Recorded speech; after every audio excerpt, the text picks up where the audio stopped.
बाबा ओम शांति। आज 6 दिसंबर 2023 की मुरली है।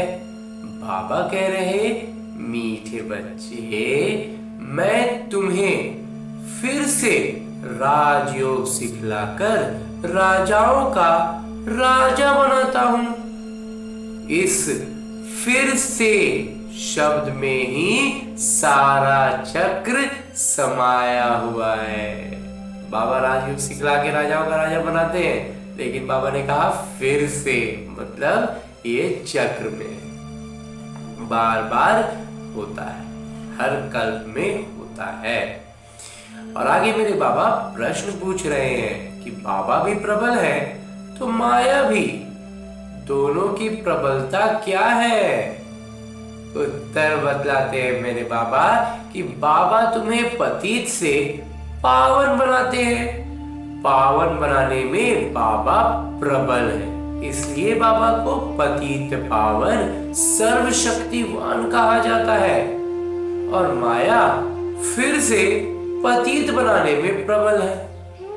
सच्ची कमाई में ग्रहचारी ऐसी बैठती है जो फायदे के बदले घाटा हो जाता है।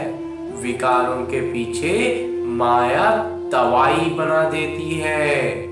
इसलिए बाबा कहते हैं, बच्चे देही अभिमानी बनने का पुरुषार्थ करो, यानी आत्म अभिमानी बनने का पूरा पूरा पुरुषार्थ करना है।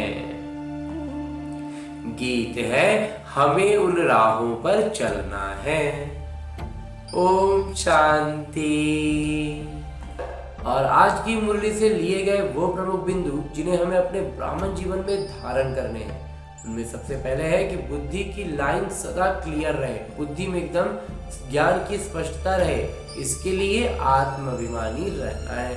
सच्ची कमाई में माया किसी प्रकार से घाटा न डाले, ये संभाल करनी है।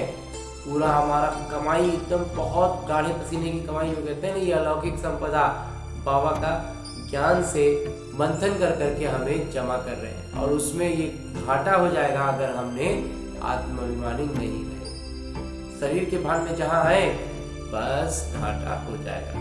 तो ये इस बात का संभाल करना है। कर्मेंद्रियों से कोई भी विकर्म नहीं करना है। सुनिश्चित करने के बाद सेवा भी जरूर करनी। जब सारा कुछ अपना सुनिश्चित कर दिए बाबा में, तो फिर बाबा कहते हैं सेवा भी करनी है, नहीं तो जो दिए वो यहीं पर खा पी के खत्म हो जाएगा, फिर उसका फल सतयुग में नहीं मिलेगा। और आगे मेरे बाबा वरदान दे रहे हैं। वरदान देते हुए मेरे बाबा कहते हैं, माया को दुश्मन के बजाय पाठ पढ़ाने वाली सहयोगी समझ, एक रस रहने वाले माया जीत भवा। माया आती है आपको पाठ पढ़ाने के लिए, इसलिए घबराओ नहीं, पाठ पढ़ लो। कभी सहनशीलता का पाठ, कभी शांत स्वरूप बनने का पाठ पक्का कराने के लिए ही माया आती है।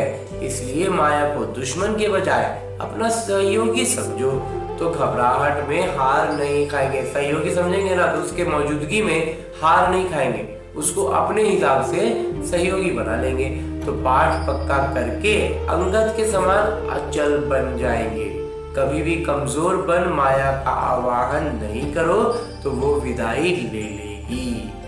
वहां रहे भी तो उसको नेग्लेक्ट करना, जिसको कहते हैं ना, नजरअंदाज, मतलब ही नहीं, तुम है नहीं है वो कोई फर्क नहीं पड़ रहा है, तो वो भी फिर विदाई लेके चला जाएगा, यार रह के कोई फायदा नहीं हो रहा है, चला जाएगा। और अंत में स्लोगन है, मुरली का उपदेश है कि हर संकल्प में दृढ़ता की महानता हो तो सफलता मिलती रहेगी। हर संकल्प में दृढ़ता महानता का रूप है, और महानता का मतलब है सफलता मिलते रहना। और आज की मुरली के बाद मेरे बाबा अव्यक्त इशारे दे रहे हैं कि कभी बहुत ऊंची स्थिति, कभी नीचे की स्थिति में आना, अभी इस आने जाने के आवागमन के चक्र से मुक्त बनो।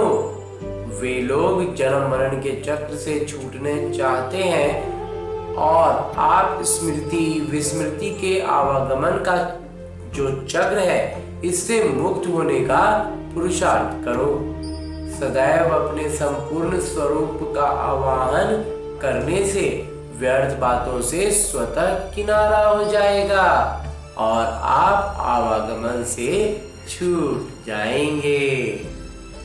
अच्छा, ओम शांति बाबा, ओम शांति।